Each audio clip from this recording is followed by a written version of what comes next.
తిరుమల శ్రీ వెంకటేశ్వర స్వామి లడ్డు ప్రసాదం తయారీలో పశువుల కొవ్వు కల్తీ నూనెల వినియోగం జరిగినట్లుగా రిపోర్టులు వచ్చినందున దోషులను వెంటనే గుర్తించి బహిరంగంగా ఉరితీయాలని హిందూ దేవాలయ పరిరక్షణ సమితి డిమాండ్ చేశారు.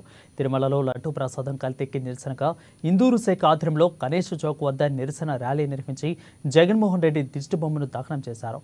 ఇక జగన్ సీఎం అయినప్పటి నుంచి హిందూ దేవాలయాల వ్యవస్థను నిర్వీర్యం చేయడమే లక్ష్యంగా కుట్రలు పన్నారని ఆరోపించారు.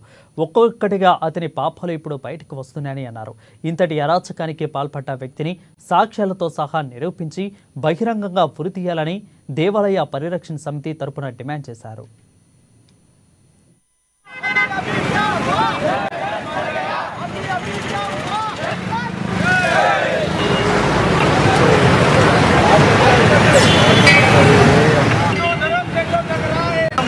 హిందూ సంఘాలు తిరుమల తిరుపతి దేవస్థానంలో అక్రమాలను అన్ని మతస్థుల నిర్మాణాలను కూడా బయట తీయడం జరిగింది. తక్షణమే ఆ లడ్డు ప్రసాదం కలిగేటటువంటి టెండర్లలో పాల్గొన్నటువంటి వాళ్ళని కావచ్చు, తిరుమల తిరుపతి చైర్మన్ కావచ్చు, వెంటనే వారిపైన విచారణ చర్య తీసుకోవాలనేది హిందూ దేవాలయ పరిరక్షణ సమితి డిమాండ్ చేసింది. అదేవిధంగా ఉమ్మడి ఆంధ్రప్రదేశ్ తెలంగాణలో కడసేల కావచ్చు, వెమ్లవాడ కావచ్చు, బాసర్ కావచ్చు, అనేకులలో